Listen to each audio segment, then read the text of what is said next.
नमस्कार, स्वागत आहे तुमचे आणखीन एका नवीन आणि छानशा व्हिडिओमध्ये। तर आम्ही आलो होतो आपेगाव इथे। तर ज्ञानेश्वर महाराजाचे मंदिर आज मी पहिल्यांदाच बघितले आणि हे जे बांधकाम आहे ते खूप म्हणजे खूप दगडाचे आहे आणि खूप सुंदर असे आहे। तेथील जे शिलालेख आहे त्या प्रचंड म्हणजे कोरीव काम जे केलेले आहे ते अगदी कारागीर जे आहेत ते असे जुन्या कारागीर ज्याप्रमाणे करतात त्याप्रमाणे केलेले आहे। तर मंदिराचा आजूबाजूचा परिसर देखील बघू शकतो, खूप छान असा परिसर पण आहे आणि आतमधील देखील मी तुम्हाला दाखवते। तर व्हिडिओ आपला कंटिन्यू करा। तर हे आहे आपेगाव। तर आपेगाव म्हणजे ज्ञानेश्वर महाराजांचे जन्मस्थान। तर हे जन्मस्थळ जे आहे तर इथे तुम्ही बघू शकता आता ह्या गावामध्ये छानपैकी मंदिर देखील उभारलेले आहे आणि हे मंदिर म्हणजे खूप छान इथे बांधकाम वगैरे केलेलं आहे। तर ज्ञानेश्वर महाराजांची मूर्ती देखील आतमध्ये इथे स्थापन केलेली आहे आणि इकडे बाहेरच ठेवले आहेत पादुका।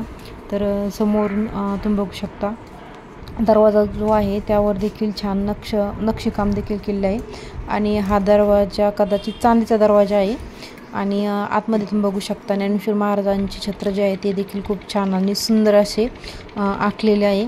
तर इकडे देखील मंदिर आहे, तर विठ्ठल रुक्माईचे मंदिर आणि ज्ञानेश्वर महाराजांची जे बंधू आहेत त्यांचे देखील इथे एक मंदिर उभारलेले आहेत आणि तुम्ही बघू शकता बाहेरून जे बांधकाम आहे ते दगडी बांधकाम आहे आणि साईडनेच तुम्ही बघू शकता तर साईडने जे आहे ते आहे गंगा म्हणजेच आपली पैठण येथील गोदावरी नदी।